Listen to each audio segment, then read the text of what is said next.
Buenas noches, bienvenidos. Clase de Zohar Parshat Vayetze.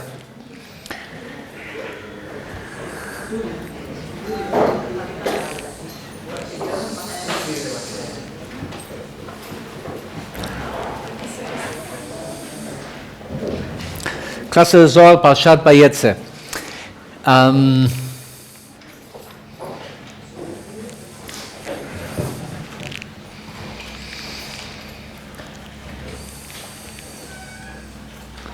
¿Necesitan más tiempo para acomodarse?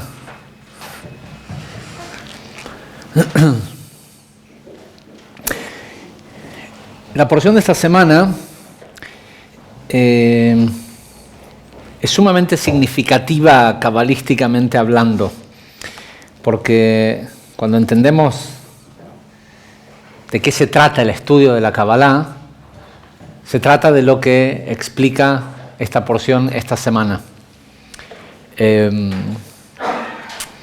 Y casi todos los aspectos de la vida que la gente suele cuestionarse o buscar algún tipo de respuesta o los aspectos de la vida en donde la carencia molesta, esta porción habla sobre esos temas, ¿sí? La historia básica, tenemos Jacob que se va de la casa de sus padres para buscar una esposa. Pobre, termina con 4. ¿Sí?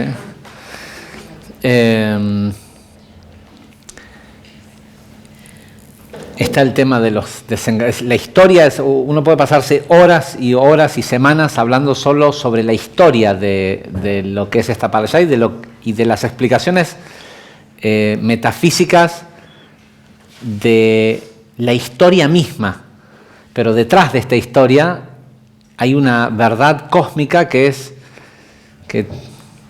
mucho más valiosa que explicar simplemente la historia de cómo Jacob conoce a Rachel y Lea y se besan y lo traicionan.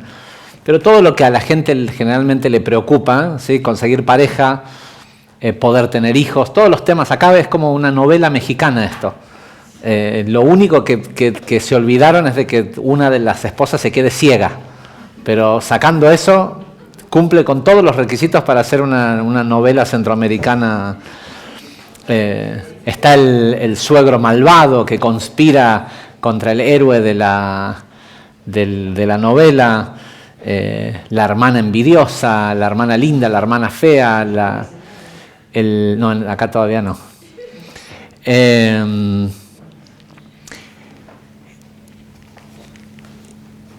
Con lo cual hay mucho de lo que uno puede hablar y entretenerse. Pero aquellos que tomaron el curso Los secretos místicos del éxito deben de saber que la información que está en ese curso proviene de esta porción, ¿sí? Proviene el cómo funciona la interacción entre Jochma, Binah, Zeranpin y Malhut. El Zohar lo explica en esta porción. Y lo explica en esta porción porque ahora estamos por entrar si bien ya comenzó la semana pasada la vida de Jacob y ya parte de la novela comenzó en la semana anterior todavía tenía que ver con la vida de Isaac. Pobre, si bien ya en la única parashá que el tipo aparece como protagonista, ya nacen los hijos estos que le quitan el protagonismo. Por lo menos una porción, la de Toldot, se la aludimos casi totalmente a Isaac, que tampoco es casual, ¿no? Hay una razón por la cual la Torá le dedica mucho tiempo a la vida o una cantidad de tiempo a la vida de Abraham, una cantidad mínima a la vida de Isaac, y la mayor parte del libro de Bereshit está dedicado a la vida de Jacob. Y eso es porque cada uno de estos personajes representan distintos arquetipos: Gesed, Geburah y Tiferet. Y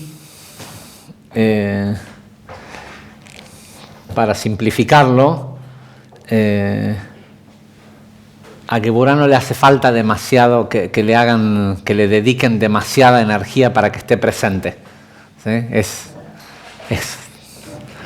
No hace falta despertarla. El hombre tiene Geburah, el hombre juzga y es manejado en general por Geburah sin mayores necesidades de despertar esa energía y conectar con ella. El caso de Abraham y de Jacob, con Abraham tenemos el despertar del dar y todo esto, pero con Jacob, tanto la Torá como las escrituras cabalísticas nos cuentan detalles de la vida de él, pero detalles muy que si uno presta atención, de la vida de Abraham no sabemos casi nada, la de Isaac tampoco, pero de la vida de Jacob casi nos dicen qué desayunaba todos los días.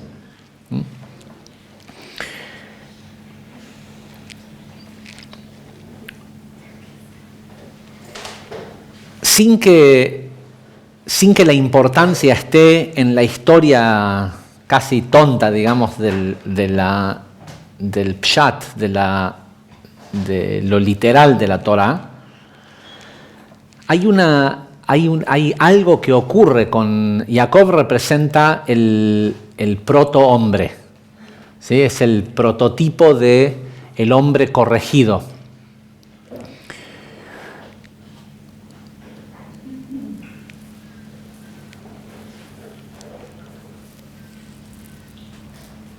Que de alguna forma es lo que después también vemos en otras religiones, es como el Cristo, ¿sí? del judaísmo, el que ocupa el lugar central en el árbol, ¿no? Y el que se utiliza como, ¿sí? Uno no, si existiera, ¿vieron? No sé, creo que no funciona acá en Argentina, la gente acá no utiliza esto de decir qué hubiera hecho Cristo en esta determinada, ¿sí? Poco, ¿no? Hay otros países, sobre todo los países del norte de Sudamérica y Centroamérica, que son países como que más creyentes, donde es algo como muy común esto del preguntarse qué hubiera, ¿sí? Que viene en realidad viene de qué hubiera hecho, qué es lo que Buda hubiera hecho, ¿sí? Buscar el Buda o el Cristo en el otro. Si existiera ese concepto en el judaísmo, uno no buscaría qué es lo que Abraham hubiera hecho en esta situación, es qué es lo que Jacob hubiera hecho. Y ni siquiera qué es lo que hubiera hecho David o lo que hubiera hecho Moshe. El proto-hombre, el prototipo del hombre corregido es Jacob, ¿sí? Un hombre que literalmente la Torá nos cuenta que trascendió la limitación de la materia. El tipo podía transformar y materializar cosas solo mentalmente, básicamente. Este tipo prototípico comienza la porción de hoy diciendo que se va de Beersheba, de los 7 manantiales. Beersheba es el nombre de una ciudad, pero ese nombre literalmente quiere decir 7 manantiales. En el momento en que en Kabbalah escuchás 7 manantiales, enseguida te da de pensar que está hablando de algún aspecto de Zeranpin y Malhut, ¿sí? El número 7 es, y manantiales, ¿sí? Un pozo de agua, lo que sea, tiene la estructura de vasija. Y si es de agua, de ahí la idea de un manantial es que es de agua, es una vasija que contiene luz. Se va de este lugar hacia Harana. Harana en árabe literalmente quiere decir heces, ¿sí? Quiere decir materia fecal. Se va desde Beersheba hacia Harana y deja la casa de sus padres para buscar, para ir a buscar una esposa. Está bien que se va porque el hermano lo quiere matar y todo esto, porque le robó la primogenitud, se la cambió por unas lentejas, y el otro, cuando se le fue el hambre, se dio cuenta que 6 horas más tarde tenía hambre otra vez y no tenía primogenitud para...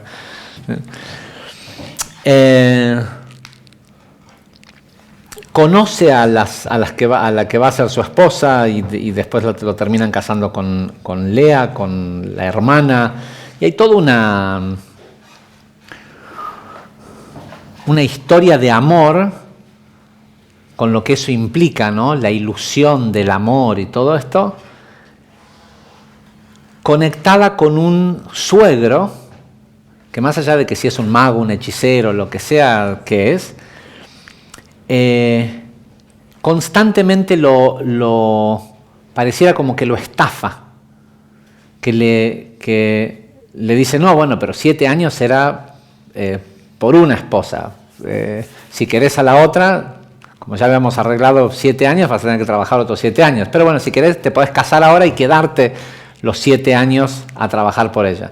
Y después le dice, bueno, pero si te querés llevar las cosas que trabajaste, eso, bueno, lo que hasta ahora era para mí tu trabajo, entonces trabajá, y le empieza con esto de que si te vas a poder llevar todo el ganado que nazca con manchas, ¿sí? Cabras dálmatas. Jacob utiliza el poder que tiene y empiezan a nacer cabras que tienen manchas. Entonces Labán, cuando ve que le resultó fácil eso, le dice, no, las que nazcan como una cebra, ¿sí? Las que tengan rayas. Jacob manipula la realidad, moldea la realidad y nacen con franjas, con rayas. Todo lo que Labán le propone, él lo supera, pero sigue siendo un esclavo de Labán y viviendo con su familia en este lugar, hasta que finalmente se escapa. Y la pregunta es, si se iba a escapar, ¿por qué no se escapó antes? ¿Sí? Si al final la forma en cómo terminó yéndose fue huir con la familia, hubiera huido 14 años antes. ¿Sí?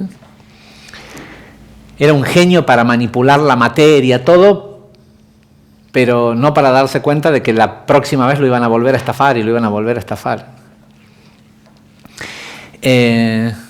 Habrán visto a veces que hay gente que es sumamente inteligente y capaz para hacer algo, pero igual no le da resultado.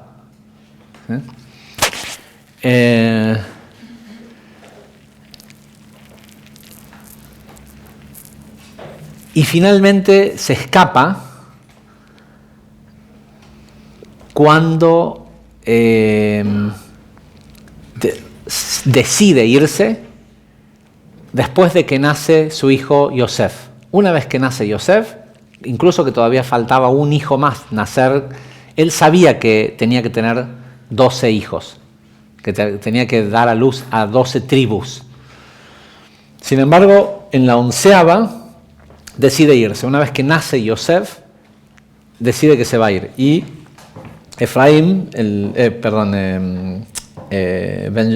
Benjamín nace finalmente en la tierra prometida, no en donde vivía Labán. Entonces queremos entender un poco todo esto. Y para entender esto, vamos a comenzar con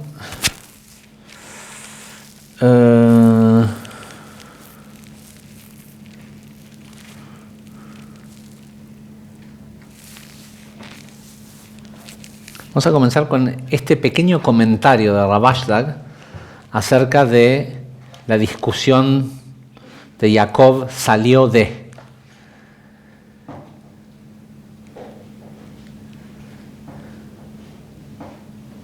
Dice y no voy a leer la sección del Zohar, solo voy a leer lo que Rav Ashlag dice acerca de esta sección. Dice, esta sección, donde se explica el significado de Jacob salió, dice, se refiere al exilio de los hijos de Jacob, es decir, a lo que vivimos hoy.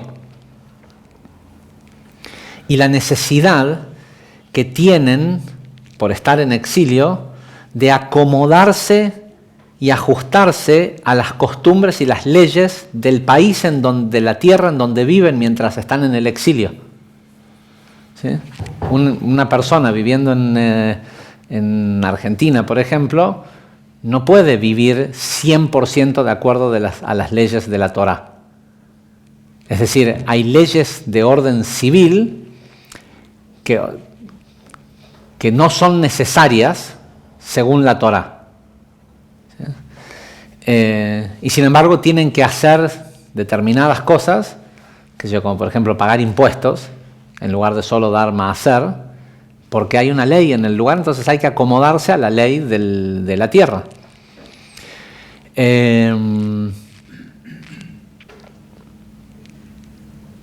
Dice, esto ocurre de la misma forma que el creador, es decir, que el sistema, si quieren llamarle Dios, llámenle Dios, la creación o el sistema, constantemente tiene que ajustarse a sí mismo según los cambios que ocurren en el femenino eterno, es decir, el principio de lo femenino o Malhut. ¿Sí? Hay cambios, y esto es lo que me parece que es increíble, hay cambios que ocurren en este mundo que hacen que el sistema se ajuste a esos cambios. Después abajo hay toda una explicación que explica cómo es que el que comenzó esto fue el rey David, que era tan grandiosa las vasijas que él construía, que dice que a Dios le parecía que era mejor que el mundo se guíe con las vasijas de David que con las propias vasijas, es decir, las modificaciones que estos tzadikim hacían al sistema. El sistema decía, ¿sabes qué? Es mejor que como lo creamos en un principio, que sea así, que estas sean las vasijas. Es decir, que hay humanos que tienen la capacidad de cambiar las reglas originales de la creación. O tal vez hay una regla primordial en la creación, que es, todo esto va a ser de esta manera hasta que alguien diga, yo lo voy a cambiar.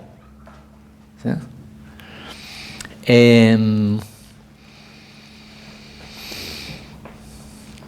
Dice, de la misma manera que el creador tiene que ajustarse constantemente a los cambios que ocurren en el eterno femenino o en el principio de lo femenino o bien llamado Malhut.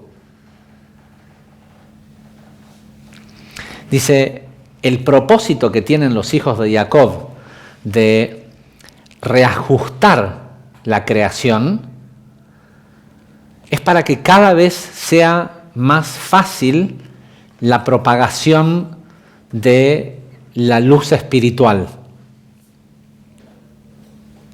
puesto que fue solo para esta razón que Israel fue creada. ¿Sí? Y para nada más, dice. Uno dice, no, pero mirad todos los premios Nobel, mirad todos los médicos, los esto. Bueno, se ve que en el proceso pueden ocuparse de divertirse haciendo alguna que otra cosa, pero el propósito de la creación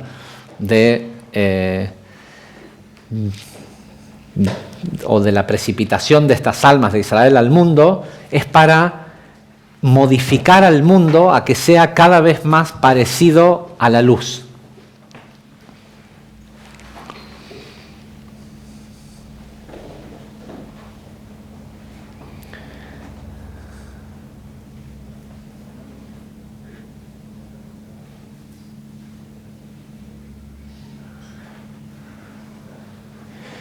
Un momento.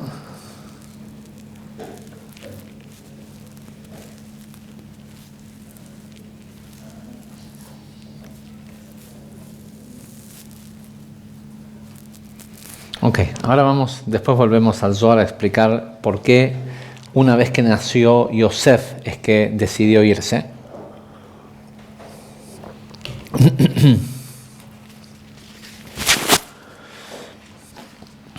El Ari, bueno, los escritos del Ari de esta semana está detallado el funcionamiento de cómo se fabrica un Jacob.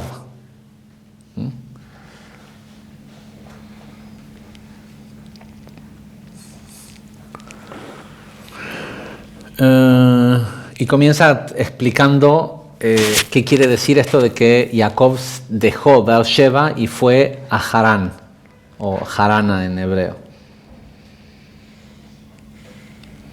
Y comienza diciendo esto, dice, Abraham e Isaac representaban respectivamente a Gesed y Geburá de Yesod de Ima,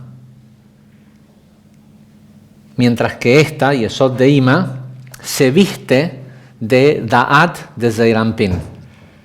Es decir, Abraham e Isaac no eran Gesed y Geburá de Zeir Anpin, sino que eran Gesed y Geburá adentro de Biná, pero no el Gesed y Geburá de Biná, sino que Biná, que tiene Gesed, Geburá, Tiferet, Netzach, Hod y Yesod, adentro de Yesod hay también Sefirot. Abraham e Isaac eran Gesed y Geburá de Ima, de Yesod de Ima. ¿Sí?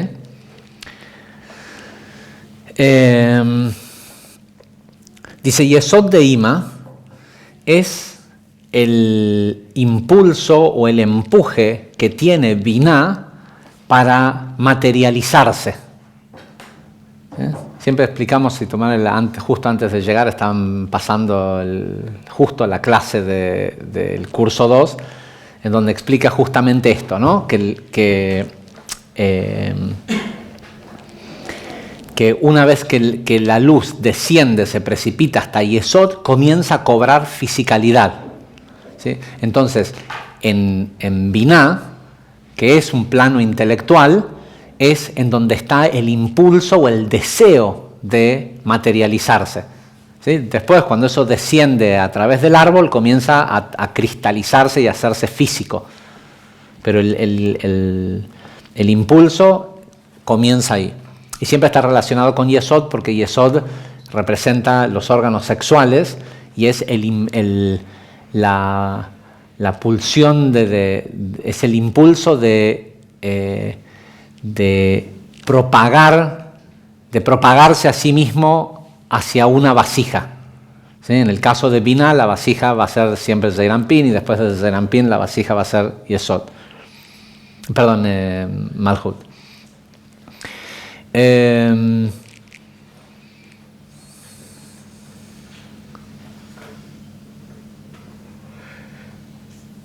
Dice, este impulso que hay en Yesod de Ima contiene, por un lado, un elemento de Gesed, o de amor, ¿sí? De dar,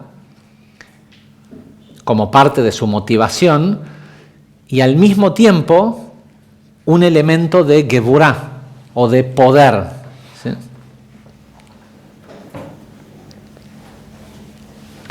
Ahora, cuando eso se posiciona arriba de la emoción para descender, y ¿se acuerdan en el curso Los secretos místicos del éxito? Y llevarle intelecto a Zeir Anpin, cuando desciende Jochma y Biná juntos y entran en Zeir Anpin, ese lugar Yesod de Ima termina en Da'at de Zeir Anpin. ¿Se acuerdan que decíamos ese es el problema? Que pasa a ocupar ese lugarcito vacío, que bueno, no es tan vacío, es donde está esta pseudo sefirá, que es dual.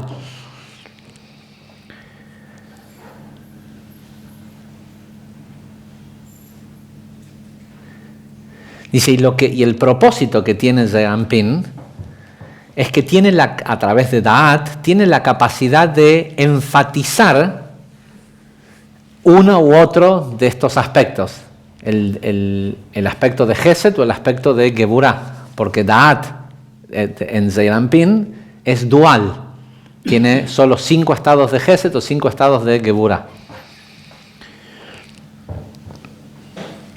Dice Jacob, este personaje Jacob, personifica a Yesod de Abba. ¿Sí? Los otros dos eran dos sub-sefirot adentro de Yesod de Ima. Este señor, Jacob, lo que nosotros tenemos que tratar de ser, el concepto de Jacob, es decir, intelectualmente, Jacob, proviene de todo Yesod, el parsuf completo de Yesod de Abba, es la idea de hacer un hombre. ¿Sí? Hacemos un hombre. Ese hombre prototipo es Jacob, no es hacemos un hombre cualquiera. ¿Sí? Hacemos un hombre que esté bien hecho, por decirlo de alguna forma, o que le sirva a la creación. Dice, Jacob, que personifica a Yesod de Abba, está siempre envuelto por Yesod de Ima. ¿Por qué? Porque Abba e Ima están siempre juntos. ¿Sí? Jochma y Biná están siempre juntos.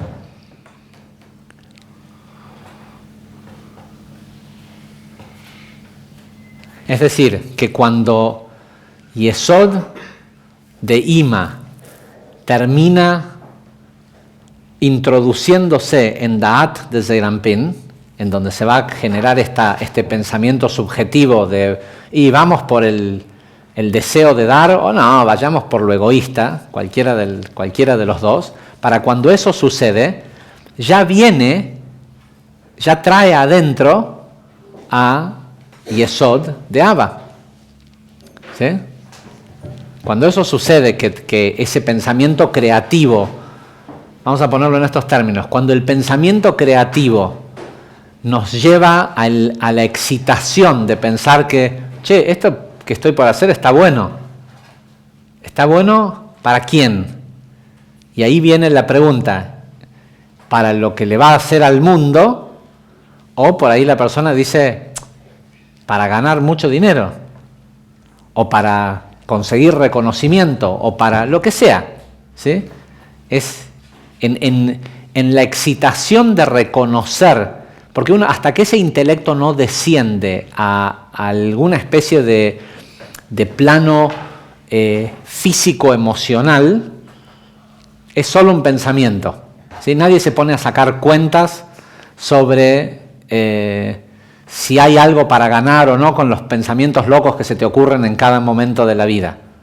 Pero en el momento en que te focalizás en un pensamiento y ese pensamiento comienza a excitarte y decís, uy, yo puedo hacer este producto, yo puedo, y funciona igual en lo que sea que es el yo puedo tal cosa o quisiera poder hacer tal cosa, esa excitación despierta siempre un juicio de valor en ese momento sobre ¿para qué lo voy a hacer? E igual que como por ejemplo, si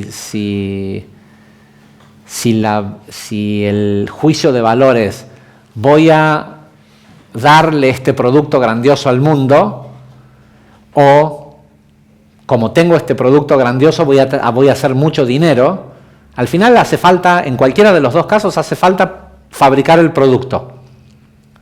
Porque sin el producto, si querés ser solo altruista y querés dar ese producto grandioso, tenés que desarrollarlo al producto. Ahora, si tuviste la idea del producto y decís, con este producto me voy a llenar de dinero, igual todavía tenés que desarrollarlo. ¿Sí? En cualquiera de los casos, tenés que desarrollarlo. Pensás, me quiero acostar con esta mujer. Y decís, ¿por qué? Me produjo excitación el ver a los ojos a esa persona y ahora siento que puede haber una conexión entre nosotros.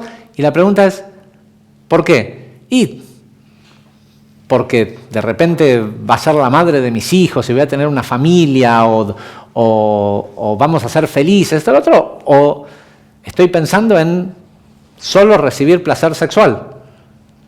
En cualquiera de los dos casos, si la idea es quiero intimar con esa persona, tengo que terminar pudiendo, para cualquiera de las dos cosas, tengo que pasar por eso que quería hacer. El acto al final termina siendo el mismo. Tuve que desarrollar el producto, tuve que conquistarla, ¿sí? Pero conquistarla ¿para qué? ¿Para ese futuro que buscabas o solo para acostarte con ella? No importa, el acto termina siendo el mismo, pero el resultado final que va a haber, no, porque lo que cambia es la intención, ¿sí? Ahora, lo que nos dice esto es que adentro de esa idea creativa o creadora, porque tenés que crear el producto o crear la situación para poder acostarte con esa tipa, adentro de eso está escondido Jacob, ¿sí? Hay una tercera opción, por llamarlo de alguna forma, que es una opción prototípica, en donde se mezcla el altruismo y el egoísmo para crear una cosa que no es algo balanceado en medio, sino crear una cosa totalmente nueva, ¿sí? Darle al mundo una cosa nueva, que es una persona que se acuesta con esa mujer ni por esto ni por lo otro, que hace el producto ni por esto ni por lo otro, sino por algo aún mayor, que es cambiar las reglas del juego, por decirlo. Establecer algo en el mundo de Malhut en donde el resto de las leyes tengan que adaptarse a esta nueva realidad.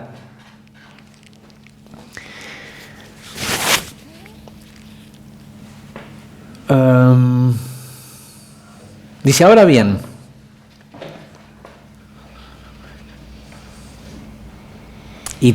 insisto, pasa exactamente lo mismo cuando un artista decide hacer una pintura. ¿Quiere compartir la pintura con el mundo o está pensando, por ahí no le van a pagar, pero quiere reconocimiento?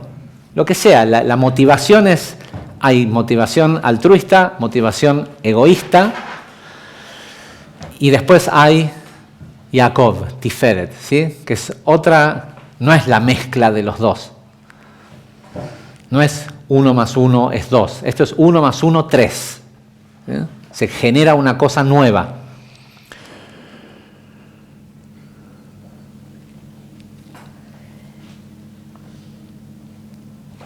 Dice, vuelvo a repetir esto, dice, cuando Yesod de Ima entra en Da'at de Zeir Anpin, ya viene con Yesod de Abba dentro de ella.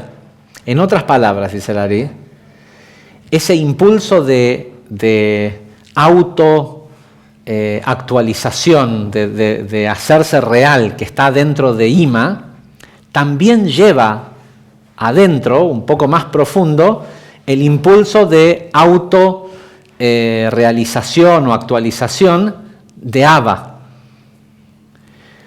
¿Por qué? Porque Abba e Ima nunca se separan, están siempre juntos, son los eternos compañeros y siempre están unidos en zivug, en copulación.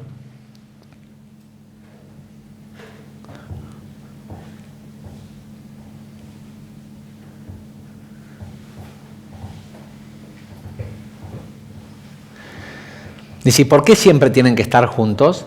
Porque Jochma sin Binah es efímero, ¿no? Es el éter, ¿sí? Jochma sin Binah es, recién ahora lo relaciono. Jochma sin Binah es Ethereum, ¿sí? Binah, o sea, es una idea grandiosa, pero es solo una idea grandiosa.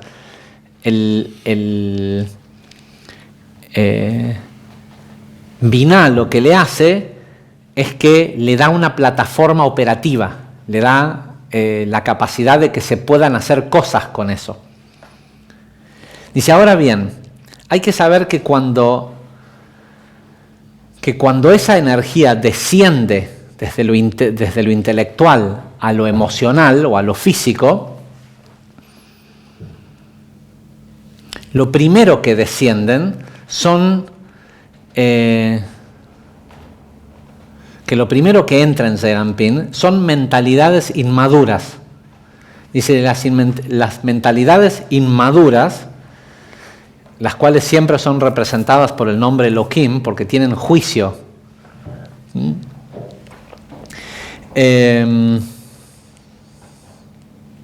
traen constricción, porque el nombre Elohim está relacionado con Tzimtzum,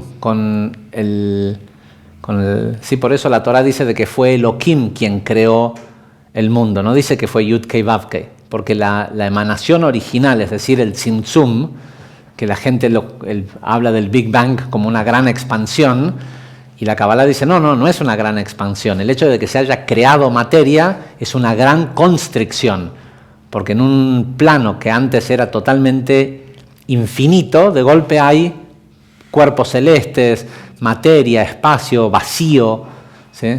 Nos tardó 50 millones de años, o por lo menos desde el Renacimiento hasta hace muy poco tiempo, aceptar que pudiera haber vacío. ¿Sí?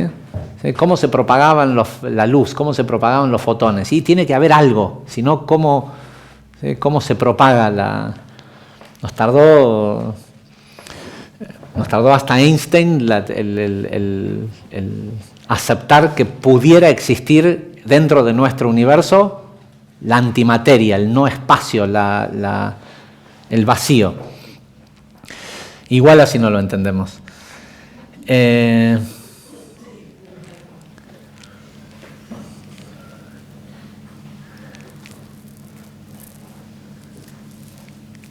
Es decir, que cada vez que desciende la idea, y esto es importante saberlo, hay que por lo menos, hay procesos que son naturales, pero si uno los conoce, puede estar al tanto de que lo que está pensando ahora es una boludez. ¿Sí? Que la gran idea que tenés no está lista. Al principio, la gran idea siempre está inmadura. Entonces vos venís, queremos hacer tal y tal y tal cosa. ¿Sí? La verdad no es ningún tipo de sabiduría propia, es cómo me entrenaron a mí. Cada vez que yo iba a decirle a mi maestro de Kabbalah, vamos a hacer tal y tal, y va a ser increíble, tal. No, me decía, la verdad que no. Y yo decía, pero ¿será que no entiende lo que le estoy tratando de decir? Entonces, entre los días de enojo porque no me habían prestado atención y lamentablemente la diferencia de lo que veo yo por lo menos volvía 5 o 6 veces a insistir con ¿sí? Pero entre una y otra entendía que tenía que mejorar la idea, porque si me habían sacado carpiendo la primera vez, yo entendía o pensaba, era porque la idea no era lo suficientemente buena. Entonces me ponía y trabajaba más sobre la idea y le agregaba cosas. Y no era una cuestión de agregar valor, que es importante, lo haces, pero no es porque estás agregándole valor, es porque cuando lo volvés a pensar y lo masajeás, lo tenés que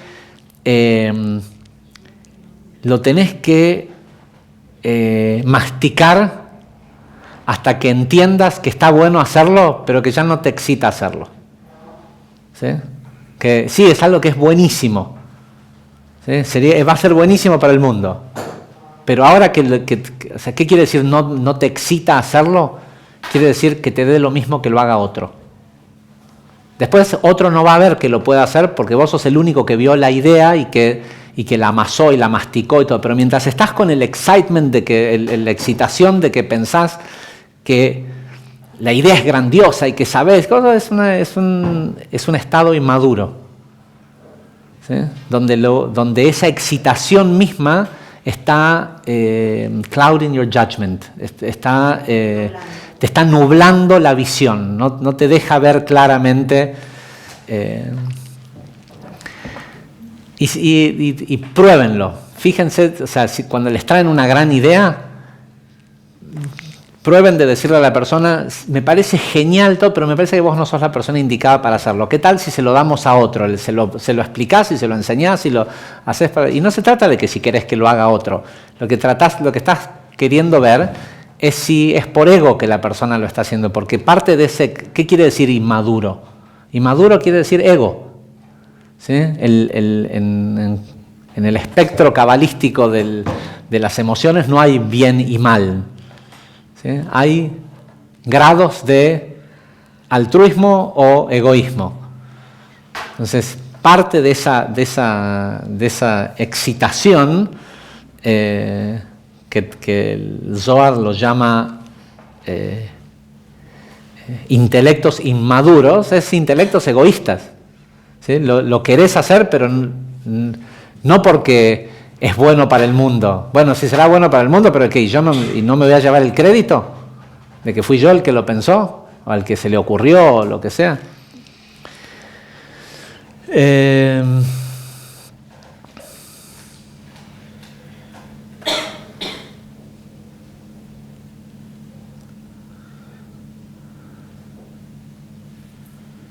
Dice, más tarde, cuando estas mentalidades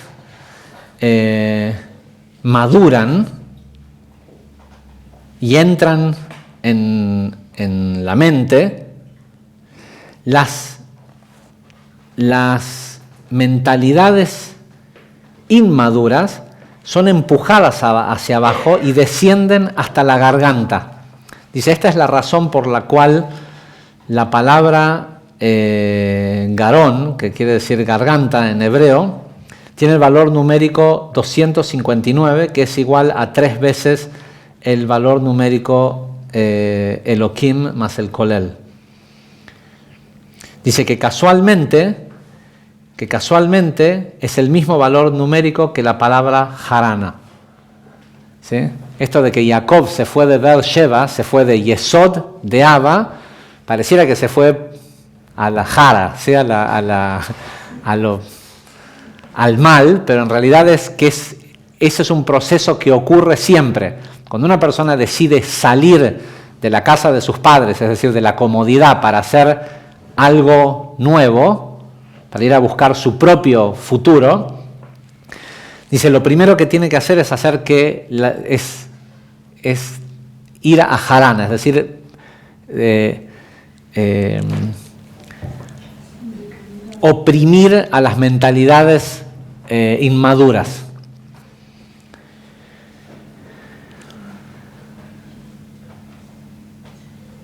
Dice, sin embargo, es importante recordar que las mentalidades, incluso si son maduras, de Yesod, de Ima, solo se extienden una cierta porción. Sabemos que no se extiende ni siquiera más allá del pecho de Ze'anpin. Es decir, vamos a suponer que se acabó la inmadurez y ahora decís, bueno, está bien, querés que se lo explique a otro, se lo explico a otro, pero no importa quién se lleva el crédito, esto es algo que el mundo necesita, hagámoslo. Solo va a llegar hasta un cierto nivel de precipitación, porque hace falta emoción, porque al final, primero se te fue, la emoción del principio fue la que te daba lo de pensar y querer hacer y imaginarte cómo iba a ser, y a la mayoría de la gente, una vez que les dicen que no, la mayoría de la gente una vez que les dicen que no una vez ya no hace nada. Del otro 20% que insiste, generalmente a la tercera vez que le dicen que no, también desiste.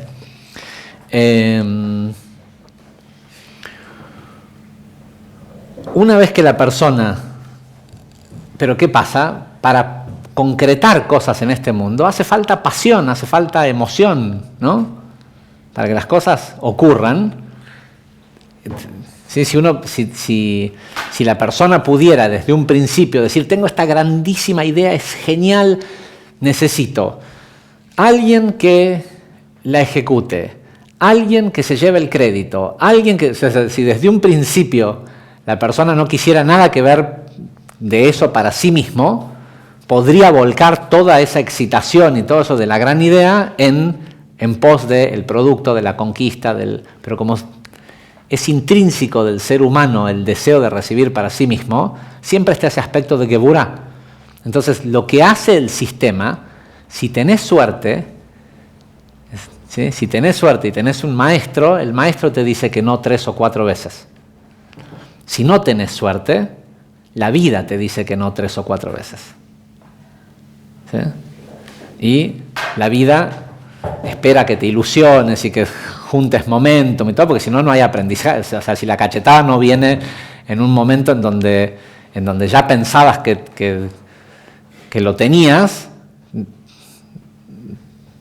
raro sería que grabes la lección, ¿sí? De que se te grabe. A la mayoría de la gente lo que se le graba es miedo al fracaso, ¿sí? O miedo a que le digan que no.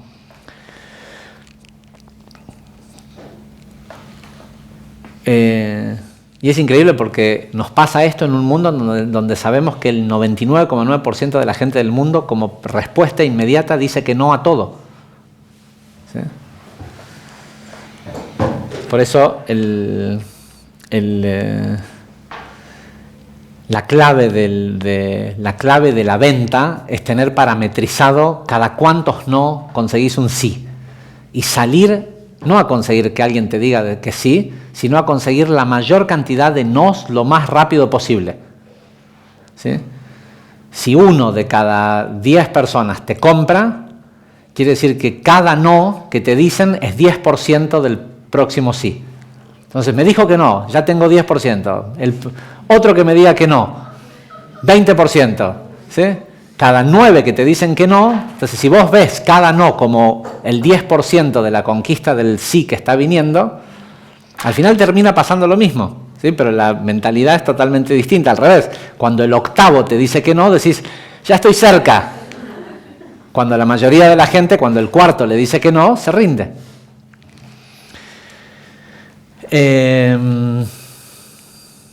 Y cuidado con los medioambientes en donde todos dicen que sí, ¿sí? Porque que te digan que sí no quiere decir de que los recursos estén, ¿sí?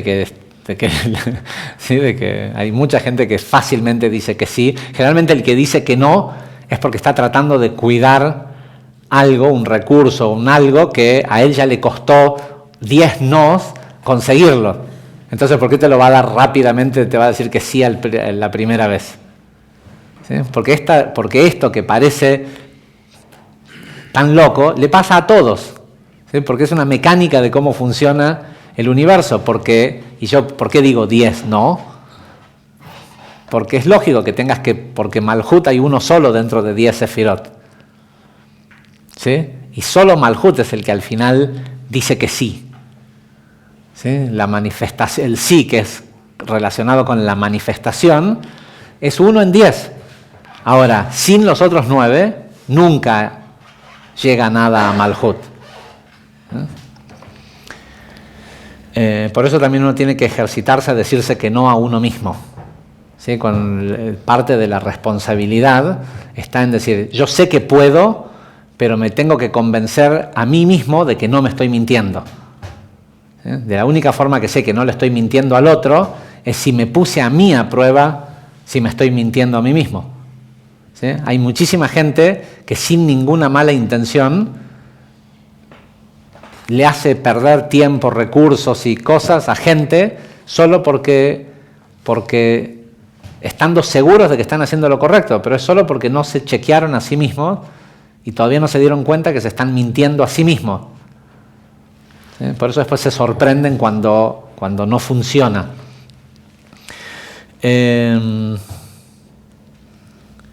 Entonces, dice, ¿qué pasa? Incluso cuando la persona pudo madurar y dijo, bueno,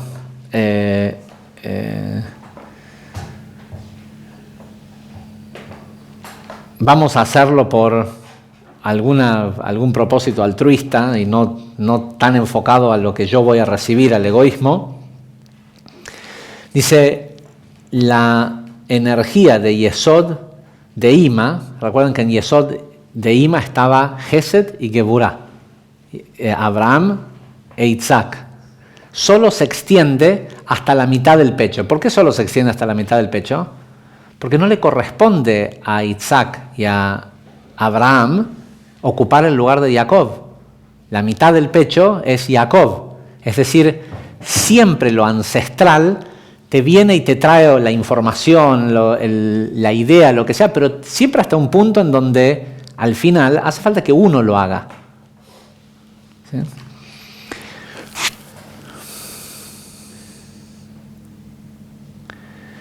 Y acá hay una pequeña aclaración, dice ima, que es el empuje o la inteligencia del que las cosas se concreten, se acaba una vez que ese intelecto se convierte en emoción. ¿Sí? Una vez que empieza, una vez que logró irradiar algún tipo de emoción altruista, que la persona diga, bueno, ¿sabes qué? Después vemos qué voy a ganar yo o esto y lo otro. Tal vez esta persona sí es mi alma gemela, aunque no me la está haciendo fácil. ¿Sí? Tal vez este producto el mundo lo necesita y como por eso lo pensé en un principio, de que el mundo lo necesitaba y por eso me metí en esto, y capaz que yo no lo sé hacer, pero sigo pensando que el mundo lo necesita, que lo haga otro. ¿Sí? Una vez que la persona llegó a ese estado, es decir, de la columna central, ¿se acuerdan lo que explicamos de sacarse de en medio? ¿Sí? Sacarse de en medio a uno mismo,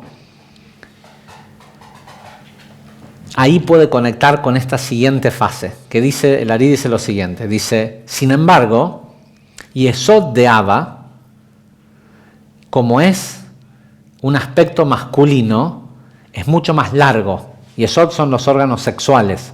Entonces está esta idea, que es lo que explicamos de una manera media jocosa en los secretos místicos del éxito, que hay que excitar a Abba, es decir, hay que hacer que este concepto de Yesod, de Abba, que vendría a ser algo así como el pene de lo reproductivo de Dios o como le quieran llamar, tiene que tener una erección, es decir, tiene que prolongarse más allá del primer aspecto, hay que excitarlo, por llamarlo de alguna forma. ¿Por qué? Porque Yesod de Abba tiene la capacidad de extenderse más abajo que la mitad del pecho. Dice, ¿hasta dónde puede llegar? Puede llegar hasta el nivel de Yesod de Ze'anpin. ¿Sí? El concepto es que si logras conectar con cómo esa idea o cómo esa relación de pareja o cómo ese cuadro que querés pintar o cómo es esa canción que querés componer, lo que sea que querés darle al mundo, que ya no te importa si te vas a hacer famoso con esa canción o no, sino que sentís que hay un mensaje en la letra, en la melodía, que no sé, sentís que esa melodía sana el cuerpo, lo que sea que es lo que te inspiró a hacerlo.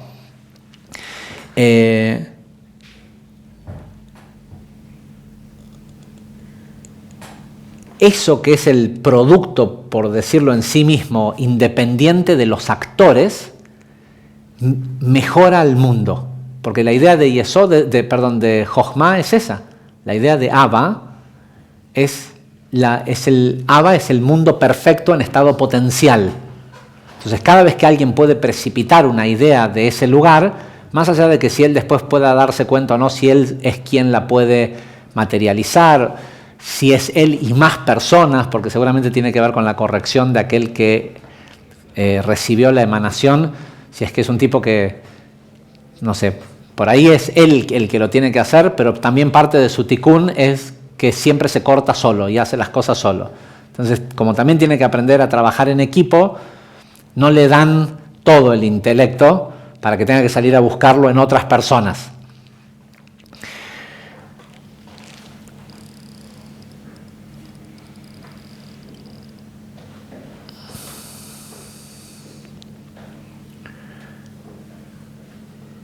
Déjenme ver si vale la pena, porque es una sección muy larga, si vale la pena agregar o es parte de lo que ya explicamos.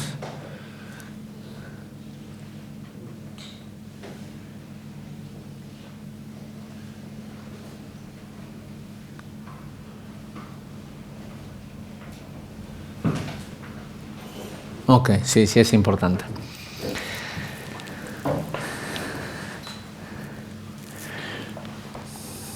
Pero no lo vamos a explicar todo, o sea, no lo voy a leer todo, se los explico. ¿De qué se trata este este concepto de que dentro de esa idea creativa, que es la que me excitó inicialmente, la que me hizo decir, sí, yo quiero hacer, soy el que lo puede hacer, qué grandiosa idea que tuve, ¿por qué viene escondido adentro de la idea la energía de Jochma, que es sabiduría, o Abba, que es esta idea de sabiduría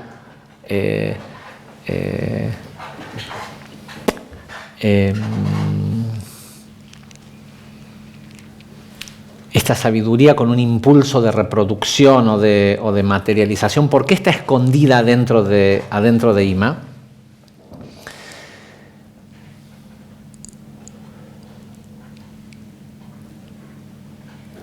Porque tiene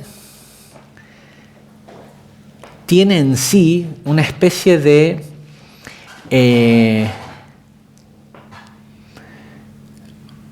tiene una especie de poder destructivo en sí mismo.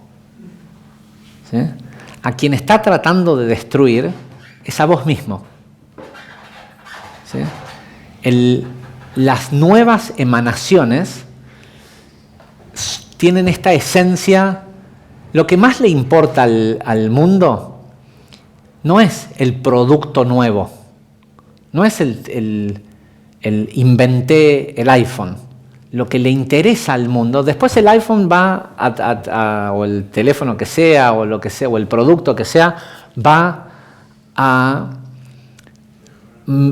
ayudar a un montón o simplificarle a un montón de gente el trabajo, con lo cual va probablemente a ser el estado fundacional de una nueva tecnología, pero en el proceso algo que va a hacer a los humanos más estúpidos. ¿Sí? Entonces, porque es así, o sea, una vez que tenés una calculadora en la mano todo el tiempo, ya no te pones a sumar y a restar en una planilla, y una vez que tenés el pronóstico del tiempo y esto y lo otro, que tenés tanta información al acceso de la mano, hay músculos mentales que se hacen débiles, se hacen lazy, vagos. Entonces, ¿para qué? ¿Para qué permitir desde Jochma que se precipite este aparato, esta herramienta? Porque lo que buscaba Jochma no era el teléfono, era un humano como Steve Jobs. ¿Sí? Era una evolución en el humano que quedara plasmada en algún objeto admirable, como para que la gente diga, ¿quién hizo esto? ¿Cómo quién lo hizo? Lo hizo Steve Jobs. ¿Y quién era Steve Jobs? Lee el libro de Steve Jobs, o lo que sea, pero más allá de que si lees el libro o no, lo que Steve Jobs hizo fue correr una frontera de lo que un humano es capaz de producir. ¿Sí? Y lo que busca la inteligencia de la creación es eso que ocurrió en la mente de Steve Jobs, no busca el teléfono. Ahora, el teléfono va a igualar a un nivel más alto a toda la humanidad, un poco más estúpida, pero con más recurso, para que nazca alguien que haga una cosa aún más increíble. ¿Sí? La gente decía, en el 2008, la gente decía, lo que hicieron con Bitcoin es insuperable, es algo, el concepto de la tecnología de blockchain es insuperable, es algo que el mundo no. Y un chico de 15 años que se puso a escribir un blog sobre Bitcoin dijo, esto está todo mal hecho, esto no se puede hacer, esto no se puede hacer lo otro, no sé, ¿para qué sirve esto? Y el papá, que era el dueño del blog o del lugar de noticias más importante que hay en el mundo acerca de Bitcoin, le dijo, sí, sos tan inteligente, o sea, ¿te parece que, pero desafiándolo, porque no estaba de acuerdo con el hijo, le dice, ¿te parece que vos sos tan inteligente que podés hacer algo mejor que esto? Y el chico le dijo, 15 años, él dijo, yo creo que sí, y se puso a escribir, y a los 15 años escribió el concepto fundacional de Ethereum, que es la nueva criptomoneda que además de ser un recipiente de transferencia de valor, es operativo. Es operativo y vienen todavía 2 evoluciones más de lo que el pibe pensó hace 6 años atrás, de cómo va a funcionar esto, que va a cambiar el mundo. De hecho, lo está haciendo ahora, está ya cambiando el mundo. Lo que pasa es que estamos en un estado de programación. Las aplicaciones que se están programando sobre blockchain las vamos a ver en el mercado recién dentro de 18 meses, 2 años. Pero cuando las veamos vamos a decir, ¿a quién se le ocurrió esto? A un chico de 15 años. ¿Sí? ¿Y qué es lo que busca el sistema? Sí, es cierto. Ethereum le va a traer al mundo un nuevo nivel de transparencia, un nuevo nivel de confianza, esa sensación que sentís cuando te bajás del Uber, de no tener que meter la mano en el bolsillo para pagar, porque sabés que lo que te están cobrando, lo que sea que te van a cobrar, es justo, porque no fue el conductor el que lo decide, sino el satélite que siguió al auto mientras iba manejando, y el auto manejó por el camino más eficiente posible. ¿Sí? Esa sensación de ver al otro humano no como un enemigo que te está tratando de sacar el dinero o lo que sea, sino como alguien que se asoció con vos momentáneamente para el beneficio de ambos, y te bajás y lo saludás y listo, y no hay transacción. Ethereum va a hacer que eso sea posible en todo lo que hacemos, en todo. ¿Sí? Va a venir un extranjero a sentarse a tomar la clase con su teléfono en roaming, y va a poder, en lugar de hacer roaming con el teléfono, va a poder usar los datos de los teléfonos de todos ustedes, que no lo están usando en este momento porque están escuchando la clase. ¿Sí? Un señor parado afuera que no está tomando la clase va a poder usar los teléfonos de todos ustedes y pagarles por el servicio ocioso, con micropayment según cuántos datos consumió de los teléfonos de cada uno de ustedes. Con lo cual, por no estar usando el teléfono, en lugar de que la plata se la quede la compañía de teléfono, ¿sí? Es un mundo nuevo que viene basado en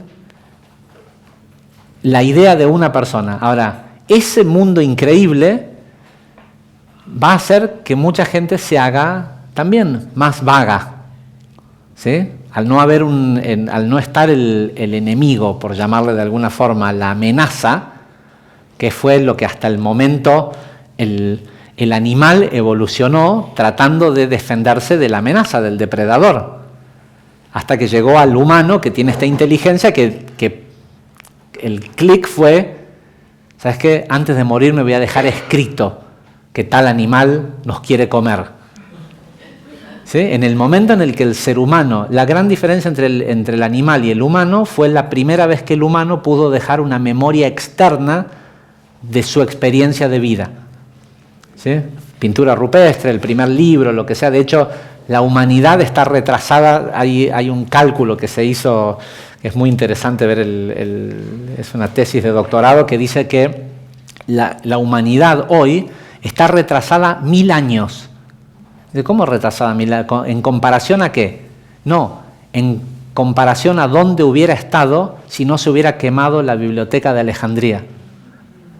El haber quemado la biblioteca de Alejandría hizo que 1000 años de memoria externa se perdieran y hubiera que empezar de nuevo.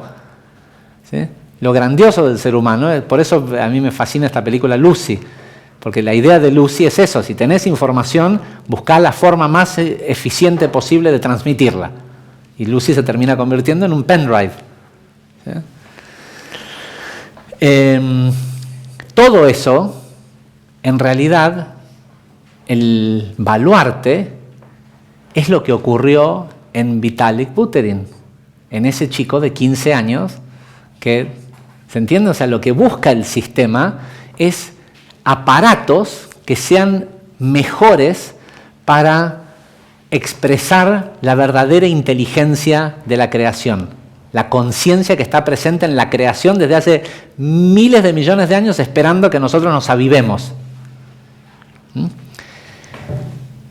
Eso es Jochma.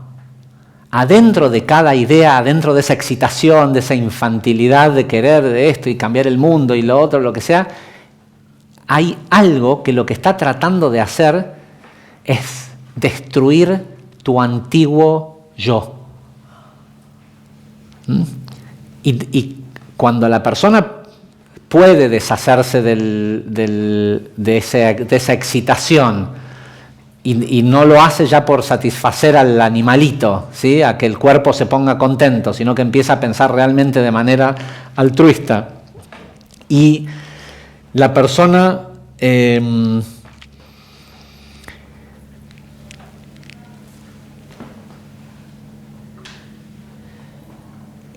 es resiliente a que le digan que no, y por sobre todo es capaz de aceptar que lo que conocía antes estaba equivocado, ¿sí? Ahí es a donde se crea, hacemos un hombre, nace Adam. El proceso, lo que está tratando de hacer todo el tiempo es crear un hombre nuevo, un humano nuevo. Y para que eso suceda, te está tratando de matar. Nosotros no vivimos, la naturaleza, no hay una frase más estúpida en este mundo que esa que dice la naturaleza es sabia. La naturaleza no es sabia, la naturaleza es egocéntrica y asesina.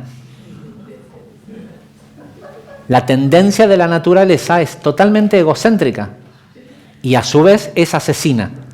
Un pino no dice, voy a dejar de tirar resina porque estoy viendo que están creciendo unas plantitas ahí muy lindas, que estoy seguro que no crecen bien si les cae resina. Al revés, el pino tira resina porque no quiere que le consuman el agua, entonces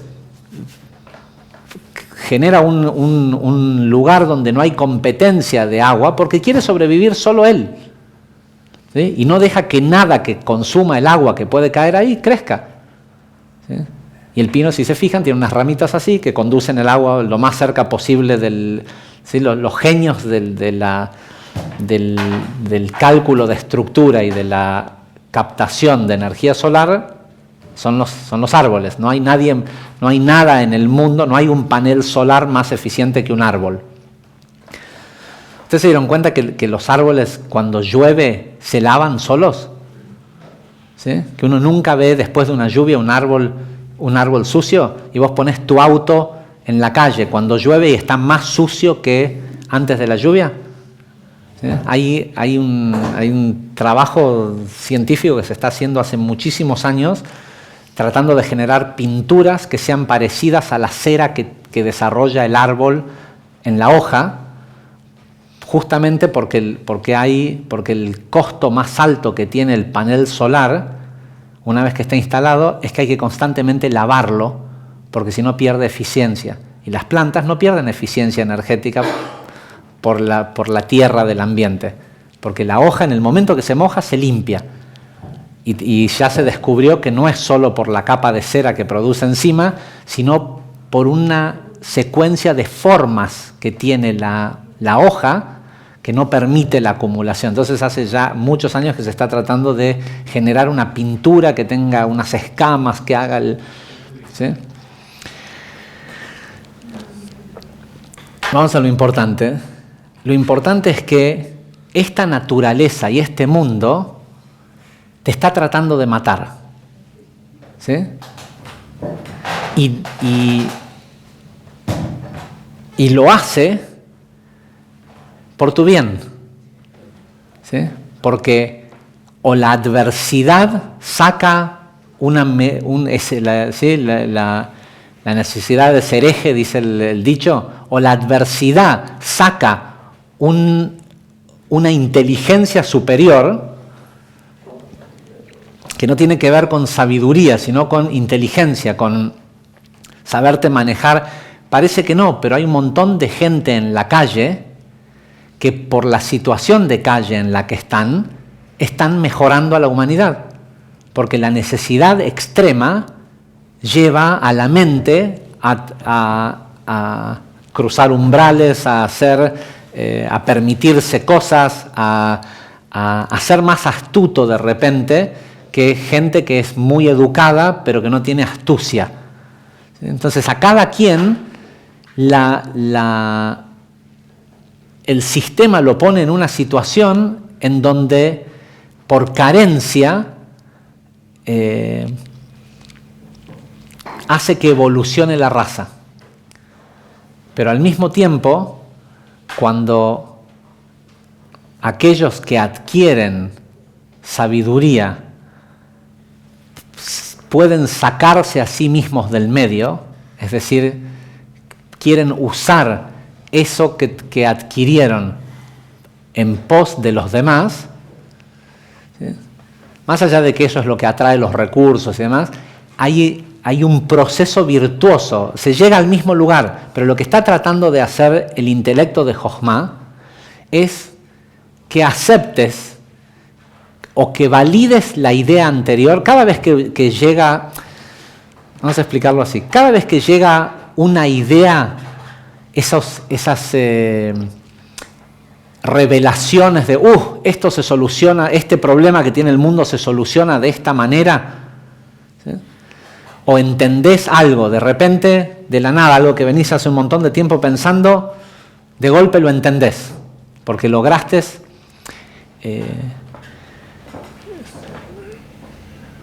lo que lograste en realidad es una ruptura, es un colapso. Y lo que colapsa es dos cosas: la duda anterior de si tenías razón o no,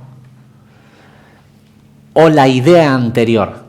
Cada nuevo intelecto que se revela de Jochma va a crear a una nueva persona, a una persona más segura de sí misma. Es decir, el tipo dice, eso que yo pensé toda la vida, les pasa, muchísima gente escribe mensajes en Facebook o lo que sea diciendo, desde que empecé a escuchar las clases de Kabbalah, eso que yo pensaba toda la vida y me decían y me trataban de loco, veo que es cierto. ¿Sí? Al entrar en contacto con Jochma, ahora la persona tiene una seguridad distinta, es una nueva persona, porque no piensa que está loco, ahora piensa que los demás son ignorantes de esta sabiduría y que él tenía razón. Es decir, la sabiduría de Jochma lo hizo una persona más segura. O esa sabiduría de Jochma le muestra y desplaza el conocimiento anterior, el entendimiento anterior. Cuando la persona tiene una nueva forma de entender algo que la vida le presenta y lo acepta, para aceptarlo hay que aceptar que la forma anterior estaba equivocada. ¿No? Tenés demasiado ego, te duele pensar que antes estabas equivocado, bueno, pensá que era insuficiente o lo que sea. Pero lo cierto es que aceptar una nueva cosmovisión de cómo funcionan las cosas deja atrás a un viejo yo. ¿Sí? Con lo cual, o la vida trata de destruirte, o vos tratás de conseguir intelectos divinos, que solo se puede hacer se puede conseguir intelectos divinos en pos del beneficio de los demás, y permitir que esos intelectos divinos exterminen el antiguo yo. En cualquiera de los dos casos, sea la vida dándote cachetadas, te está tratando de eliminar, o un intelecto superador está tratando de eliminar al viejo, ¿sí? a la persona antigua. Dice, esa radiancia que se extiende desde Yesod de Abba hacia más abajo del pecho, es decir, más abajo del centro de Zeir Anpin, la cual luego termina siendo expuesta y brilla hacia afuera de Zeir Anpin, eso es lo que se conoce como el Parsuf Yaakov.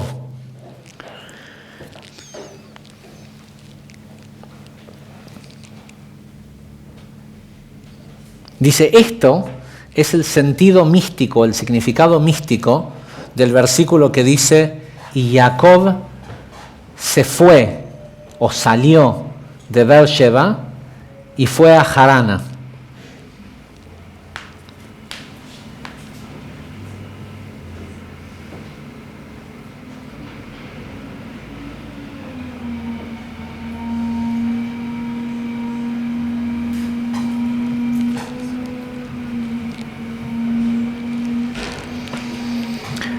Volvemos un segundo a la sección de Zohar que dijimos que íbamos a leer.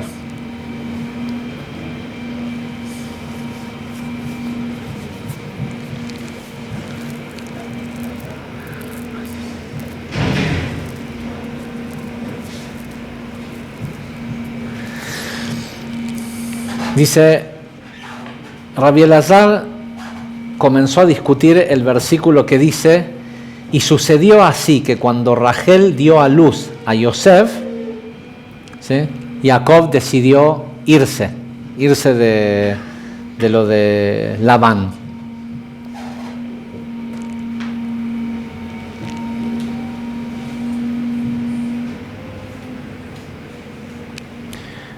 Es raro el cómo lo comienza a explicar, pero dice, la respuesta es que una vez que Jacob vio a Yosef, supo que ya había un adversario que había nacido para estar en contra de Esav. ¿Sí? Esav representa el arquetipo del egoísmo, del árbol invertido.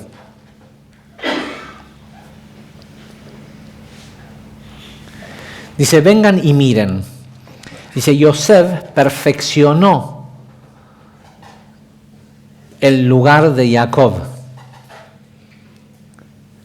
puesto que él representaba la sefirá de Yesod, que es la última sefirá a donde puede extenderse Jacob o Zeir Anpin.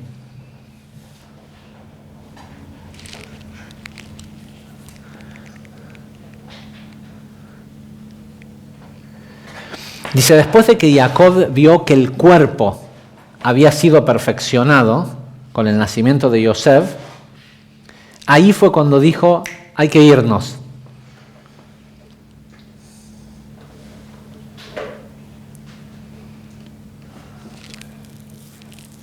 Dice, y no es porque pensó que ya se habían acabado las tribus y todo esto, él sabía que tenía que tener 12 hijos, pero tampoco quería que el completar el nacimiento de las 12 tribus ocurriera fuera de la tierra prometida.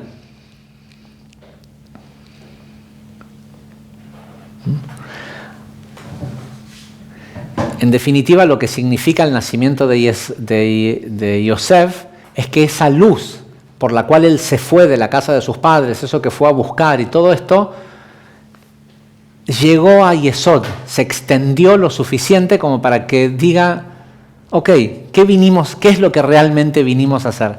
Mientras tanto, puede suceder que una persona que tiene mucho recurso, mucha inteligencia, mucho entrenamiento, lo que sea, la vida le dice, no, ¿querés triunfar? Hacé carteles con manchitas y se pone y hace los carteles de manchita y trata de venderlo y no le sale. Y le viene otra idea, ¿sí? Ese es Labán, que te tiene de esclavo. Y te tiene de esclavo porque sos capaz. Si fueras un tonto, te hubiera dejado ir hace un montón de tiempo. ¿Sí?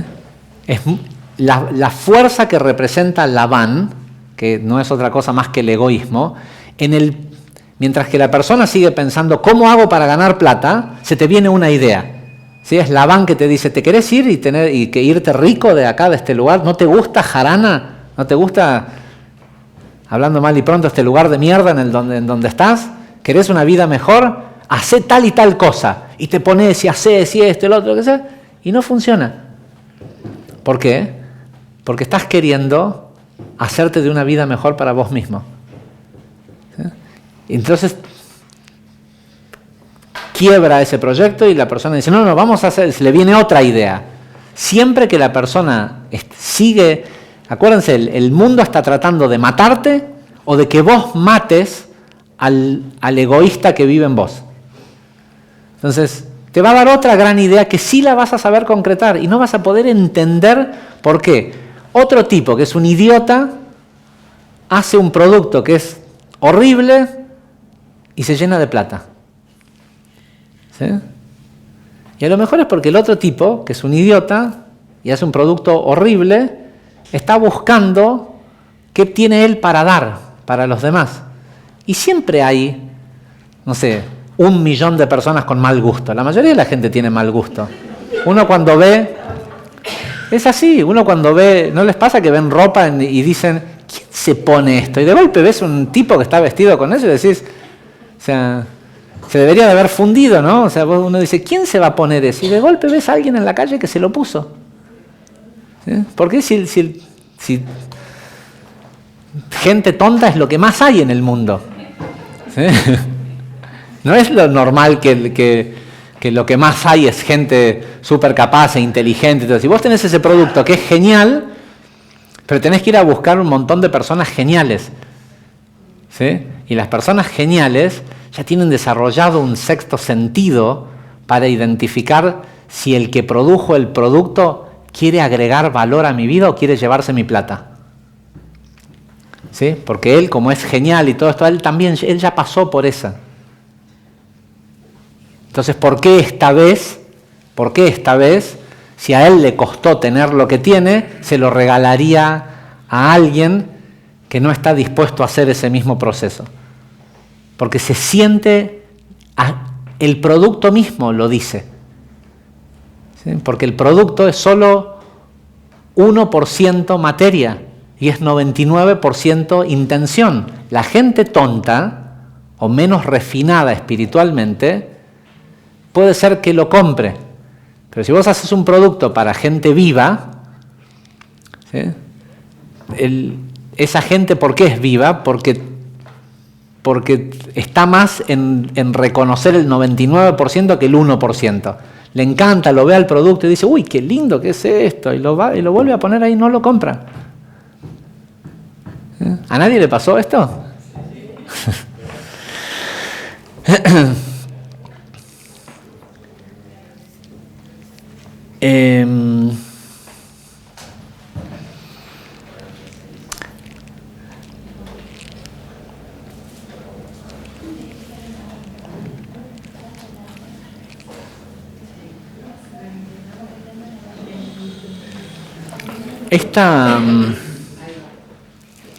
Esta porción, con todo lo que tiene, cuando uno entiende esto, ahí uno empieza a entender el resto de la historia. El por qué al final la chica linda no era el alma gemela y los hijos los tiene con las otras, y por qué sí, porque uno dice, ¿cómo puede ser que este tipo que podía materializar cabras que parecían dálmatas, no se le ocurrió irse antes? Si tenía esos poderes, ¿sí? O sea, claro, en lugar de hacer eso, hacer la máquina del tiempo y andar, o ¿cómo se dice? Un vehículo que te teletransportate, hacer cualquier, se podía materializar cosas físicas, ¿sí? ¿Por qué no podía? ¿Por qué? Porque no había madurado, ¿sí? Porque se sabía capaz, pero todavía no se había dado cuenta de qué se trata el juego. El juego no se trata de que te salga a hacer algo bien. El juego se trata de que hagas un nuevo vos mismo, una nueva persona. El hacer el desarrollo del producto, el hacer la canción, está hecho no para el producto, lo único que sirve es para atestiguar que tuviste la coherencia intelectual, emocional y física de producir de materializar en este mundo físico algo igual que lo que te imaginaste. ¿Sí? El producto es solo un testigo, pero no es lo importante. Lo importante era lograr esa coherencia entre el intelecto, la emoción y la acción. Y en el proceso, estar dispuesto a matar a tu antiguo... ¿De qué sirve el producto terminado? ¿Qué es lo que primordialmente hace el producto terminado? Es quitarte el miedo. ¿Sí? Una vez que una vez pudiste unir el intelecto, la emoción y la acción y terminaste produciendo algo físico que antes no existía en el mundo y lo pudiste hacer igual o mejor de cómo te lo imaginaste, ahora te sabes poderoso. Sabes que podés. Y el poder, por eso es que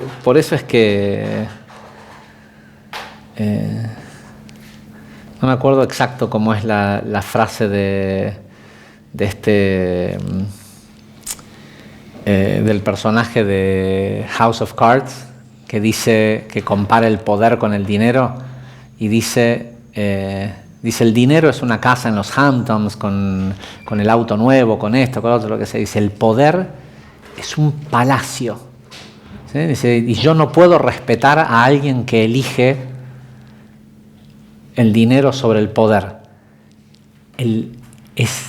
Pocas cosas son tan precisas para describir la diferencia que hay entre el tipo que quiere hacer algo para conseguir dinero que el tipo que quiere hacerlo y lo que obtiene es el saber que puede. ¿Sí? Una vez que el tipo sabe que puede con esto, el cielo es el límite. ¿Sí? Porque lo que en definitiva descubre es el poder que tiene el aquietar sí, es un juego que es muy sutil, pero es dotar a un niño ¿vieron cuando uno dice si yo pudiera tener 20 años hoy con lo que sé, sí, 20 años con lo que sé hoy? 20 años menos con lo que sé hoy. ¿Sí? De eso se trata. Hay que, y se ve físicamente, la gente que lo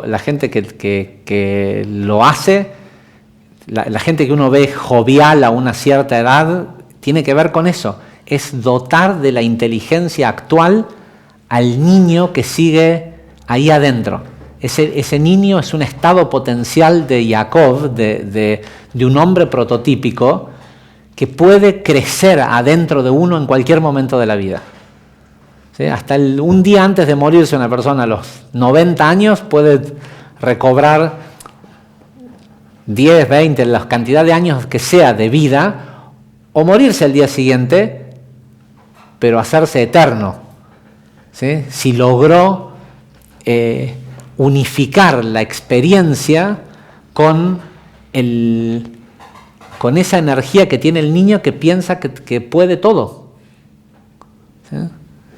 Y por algo nos pusieron padres y sistemas y cosas, todos que nos enseñan a tener miedo, a la limitación, a todo, porque es lo que necesitamos.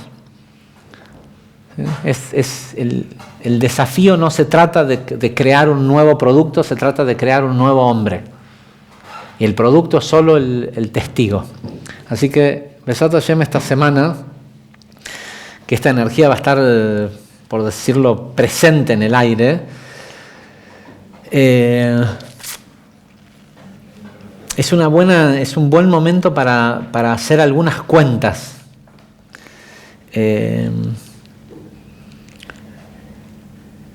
Y evaluar las distintas áreas de la vida desde esta regla, desde este parámetro de medidas. ¿Sí? Mi matrimonio es algo que le agrega valor al mundo y que me hace a mí una mejor persona, un mejor. ¿Sí? Capaz que si lo pensás de esa manera, tu pareja que ayer pensabas que te hace la vida imposible, te das cuenta de que es la bendición más grande que tenés. ¿Sí? Mi trabajo es un espacio, a lo que le dedico tiempo de mi vida, que en definitiva es lo que consume lo único valioso que tengo, que es mi propia vida. Me permite convertirme todos los días en un humano nuevo.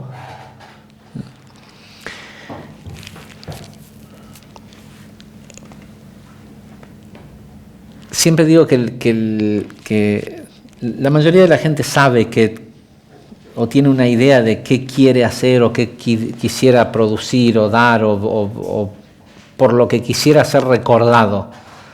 Y la mayoría de la gente no lo está haciendo.